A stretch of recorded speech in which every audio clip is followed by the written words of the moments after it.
Hello, praise the Lord. இந்த நாளுக்கான வேத வசனம் யோவான் 14 அதிகாரம் வசனம் 27. சமாதானத்தை உங்களுக்கு வைத்து போகிறேன், என்னுடைய சமாதானத்தையே உங்களுக்கு கொடுக்கிறேன். உலகம் கொடுக்கிற பிரகாரம் நான் உங்களுக்கு கொடுக்கிறதில்லை. உங்கள் இருதயம் கலங்காமலும் பயப்படாமலும் இருப்பதாக. எனக்கு அன்பான தேவனுடைய பிள்ளைகளே, நீங்க ரட்சிக்கப்பட்ட ஒரு ஜனமானால் இந்த உலகத்திலே நீங்கள் அதிகமாய் சந்தோஷமாய் வாழுவதற்கு அதைவிட ஒரு பெரிய காரணம் ஒன்றும் இல்லை என்பதை நாம் தெரிந்து கொள்ள வேண்டும். ஒரு நாள் ஒரு மனிதர் தன்னுடைய ரட்சிப்பை குறித்து மற்றவிடத்தில் சொல்லிக் கொண்டிருந்தார். அப்போ கேட்டார், நீங்கள் ரட்சிக்கப்பட்டிருக்கிறீங்களா? அப்போ அவர் சொன்னார், ஆமாம், நான் ரட்சிக்கப்பட்டிருக்கிறப்ப. அதுக்கு அந்த மனிதர் சொன்னார், உலகத்தில் உங்களை விட ஒரு சந்தோஷமான ஆள் வேற ஒரு ஆள் இருக்கவே முடியாது என்று சொன்னார். அதுக்கு அவர் என்ன தெரியுமா சொன்னார், ஆமாம், நான் அப்படித்தான் சந்தோஷமாய் நான் இந்த உலகத்தில் இருக்கிறேன் என்று சொன்னார். ஆனால் உண்மை என்ன தெரியுமா, அவர் ஒன்றும் ஒரு பெரிய செல்வந்தமான மனிதர் அல்ல, பணக்காரர் அல்ல, ஏழை மனிதன் தான். அவருக்கு என்ன அடுத்த வேலை என்ன கிடைக்கும், என்ன நிகழும் என்று தெரியாத பட்சத்திலும் கூட அவர் அவ்வளோ சந்தோஷமாய் தனக்கு உண்டாயிருக்கிறது போதும் என்கிற அந்த மன தைரியத்தோடு இயேசுனை ரட்சித்திருக்கிறாரு, அதை விட எனக்கு பெரிய பாக்கியம் இல்லை என்று சொல்லி அதிக சந்தோஷத்தோடு அவர் வாழ்ந்து கொண்டு வந்தாராம்.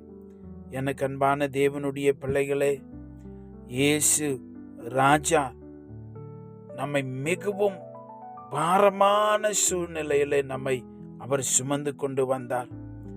In times of heaviest burdens, Christ carried you. உங்களை சுமந்து கொண்டு வந்தாரே. மிகவும் பயங்கரமான இக்கட்டுகளில் இருந்து தேவன் உங்களை தப்புவித்து உங்களை பாதுகாத்து கொண்டாரே. தேவனோடியவர்கள் என்று சொல்லி, நான் உன் தேவன் என்று சொல்லி, நீங்கள் தேவனுடையவர்கள் என்று சொல்லி சொந்தம் கொண்டாடினாரே. கிறிஸ்துவுடனே நம்மை உடன் சுதந்திரவாளியாய் நம்மை மாற்றினாரே. அந்த இரக்கத்தை நினைத்து எனக்கு அன்பான தேவ பிள்ளைகளை ரட்சித்திருக்கிறார் என்று சொன்னால் என்ன தெரியுமா அர்த்தம்? You have what all you want. உங்களுக்கு என்ன வேணுமோ அதெல்லாம் இருக்கிறது என்று பொருளாகிறது.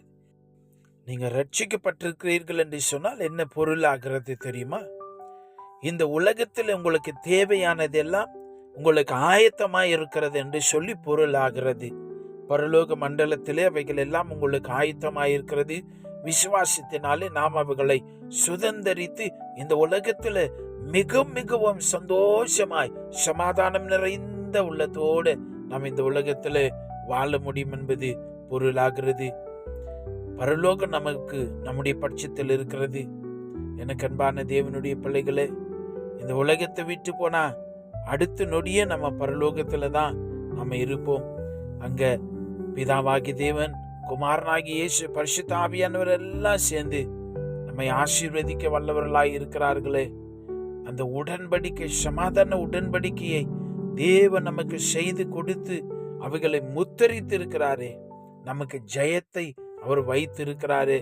எனக்கு அன்பான தேவனுடைய பிள்ளைகளை, அதான் ஏசப்பா சொல்றாரு, நீங்க இந்த உலகத்துல உங்களுக்கு இக்கட்டான சூழ்நிலைகள் வந்தாலும் பயப்படாமலும் கலங்காமலும் இருங்கள் என்று தேவன் சொல்லுகிறதை நாம் பார்க்கிறோம். God kept your feet from stumbling many times. நீங்க விழுந்து போகாதபடி தேவன் உங்களை தப்புவித்தாரு.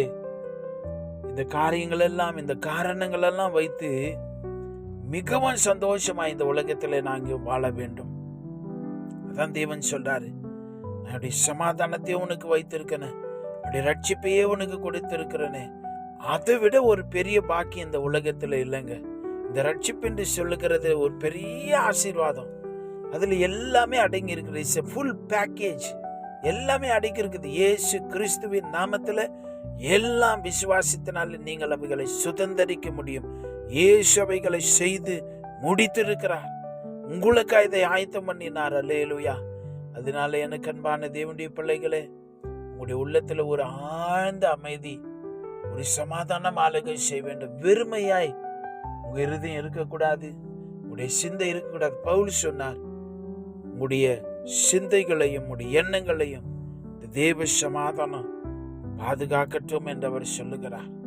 என்னாகமத்திலே 6ஆம் அதிகாரம் 26வது வசனத்திலே நாம் வாசிக்கிற பொழுது, கர்த்தர் தம்முடைய முகத்தை உன்மேல் பிரசன்னமாக்கி உனக்கு சமாதானம் கட்டளையிட கடவர் என்பதே என்று சொல்லி நாம் வாசிக்கிறோம். This is the style of God. He want to bless you. உங்களை சமாதானத்தினால நிரப்பி தேவன் ஆசீர்வதிக்க விரும்புகிறார். சமாதானம் குறைவாக இருக்கிறதா? அப்பா கிட்ட சொல்லுங்க, என்னுடைய மனம் அப்படியே கூலா இல்லப்பா, ரொம்ப அலைகள் மத்தியிலே ரொம்ப டிஸ்டர்பன்ஸா இருக்குது அப்படின்னு சொல்றீங்களா? டோன்ட் வரி, படத்துல ஏராளமான சமாதானம் இருக்கிறது. We may not control everything, but everything is controlled by God.